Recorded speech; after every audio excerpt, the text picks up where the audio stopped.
Assalamualaikum warahmatullahi wabarakatuh. Bismillahirrahmanirrahim. Alhamdulillahi rabbil alamin. Wassalatu wassalam ala Sayyidina Muhammad wa ala alihi wa ashabi ajmain, amma ba'du.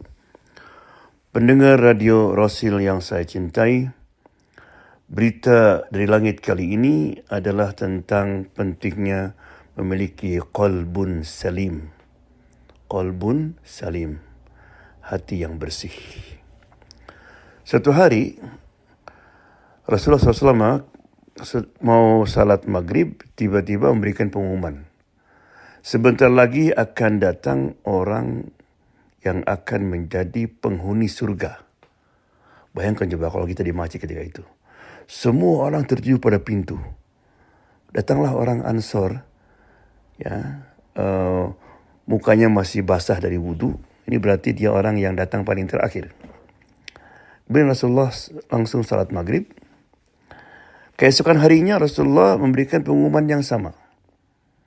Bahwa sebentar lagi akan datang orang yang sudah mempunyai tiket atau boarding pass ke surga.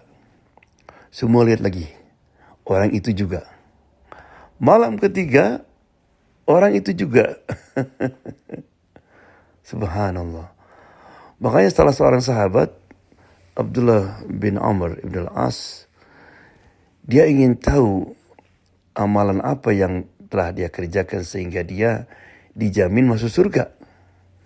Akhirnya diikutilah dia ke rumahnya.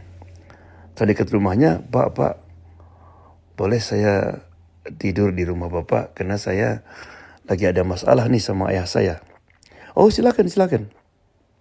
Sudah. Karena dia ingin perhatikan kalau malam ini orang itu beramalannya apa gitu. Karena dia ingin juga ke surga. Diperhatikan, Abdullah salat semalam suntuk, orang itu malah tidur. Dia bangun hanya beberapa menit sebelum subuh.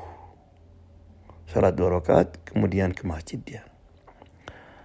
Abdullah mungkin dia capek hari ini. Besoknya begitu juga. Abdullah salat tahajud, dia enggak. Bangun sebelum fajar. Dan malam ketiga juga demikian. Akhirnya kata Abdullah, Pak, terima kasih banyak. Maaf saya ngebohong, saya itu enggak ada masalah dengan orang tua saya. Tapi saya mendengar Rasulullah memberikan pengumuman 3 kali berturut-turut bahwa kamu sudah dijamin masuk surga. Saya ingin tahu amalan spesial yang Bapak kerjakan, tapi saya nggak nemukan. Kata orang itu nggak tahu apa ya.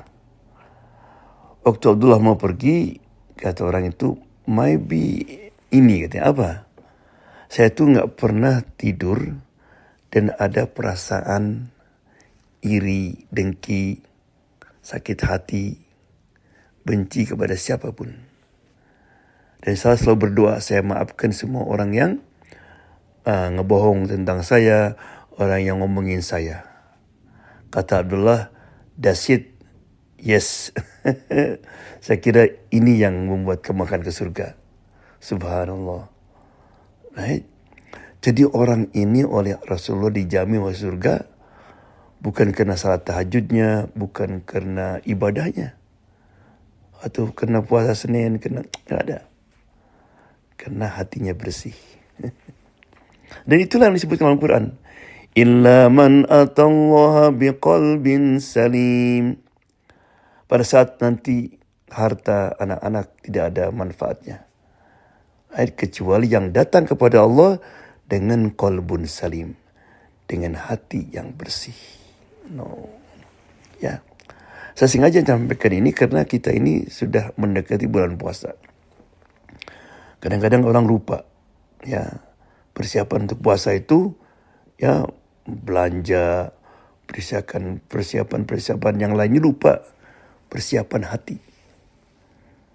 Karena orang itu kenapa nggak bisa menikmati salat tarawih, puasa, qiyam dan sebagainya, karena mungkin hatinya nggak bersih, hatinya nggak salim. Masih ada perasaan benci, ya, nggak mau memaafkan. Oleh karena itu, Abu Bakar Siddiq radhiyallahu anhu, ketika salah seorang yang selalu dijamin hidupnya, dibiayai hidupnya oleh dia malah ikut-ikut mencemoohkan, ikut-ikut gosip tentang anaknya Aisyah. Kan dalam Quran ada cerita tentang hadisul ifk. Aisyah difitnah oleh orang-orang munafik, dia berbuat serong dengan seseorang. Masto ini ikut-ikutan. Coba bayangkan, ya, orang ikut menyebarkan kebohongan tentang anak kita. Dan ini mencemarkan yang luar biasa. Jadi Abu Bakar sudah berjanji dia tidak akan membiayainya lagi. Dia akan mengucilkannya. Turun ayat. Allah. Ala tuhibbuna an yaghfirallahu lakum.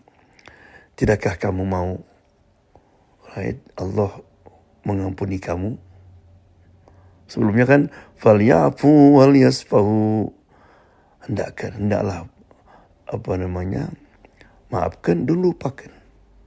Kamu tidak mau Allah memaafkan kamu? Langsung Abu Bakar, bala, yes Allah. Langsung dipanggil Masto, dikasih uang biaya dan dia minta maaf sama Masto. Allah, itulah Abu Bakar. Kena tahu bahwa dengan memutuskan hubungan silaturahmi itu, dengan ada perasaan dalam hati dengki itu, ia tidak akan bisa menikmati hidup yang bahagia di dunia. Karena kalau orang ada rasa iri, ada rasa ingin dendam, benci, itu meresahkan kehidupan. Kemudian juga ada pengaruh kepada ibadah kita.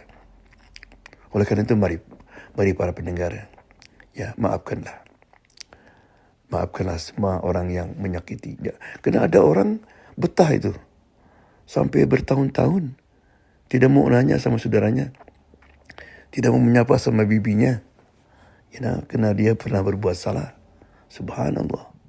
Coba lihat, ketika dalam perang Uhud, di mana karena sahabatnya tidak taat, beberapa sahabat tidak taat kepada Nabi, sehingga kalah dalam perang Uhud. Hamzah terbunuh, 70 orang terbunuh.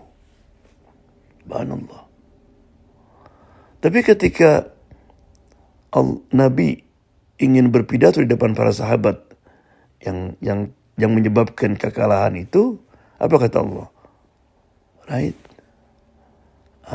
Fabima rahmatin minallah linta lahum walau kunta faddan ghalidul qalbi lam faddu min hawlik fa'fu wasfahu. Allah disuruh Nabi untuk berbuat lunak terhadap mereka.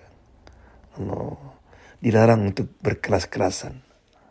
Dan disuruh apa? Falyafu, maafkanlah. Maafkan siapa?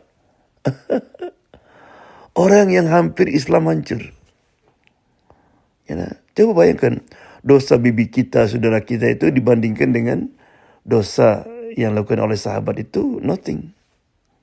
Masa kita berat untuk maafkan? Ya, jadi marilah. Inilah kuncinya. Kunci kalau kita ingin menikmati ibadah, apalagi kita ini di bulan-bulan yang perlu kita segera mempersiapkan untuk Ramadan. Menikmati tarawih, menikmati Quran, menikmati semuanya. Dan juga ketika kita meninggal, mungkin puasa kita, amal kita, banyak kekurangannya. Tapi karena kita punya qalbun salim, Allah, itu kita insya Allah selamat. Karena itu adalah janji Allah SWT. Illa man atallaha biqalbin salim. Kecuali yang datang kepada Allah dengan hati yang bersih, hati yang suci. Mudah-mudahan kita dapat mensucikan hati kita, dapat dimudahkan Allah SWT agar supaya kita masuk Ramadan kita memiliki qalbun salim. Ya. Wabillahi taufiq wal hidayah. Wassalamualaikum warahmatullahi wabarakatuh.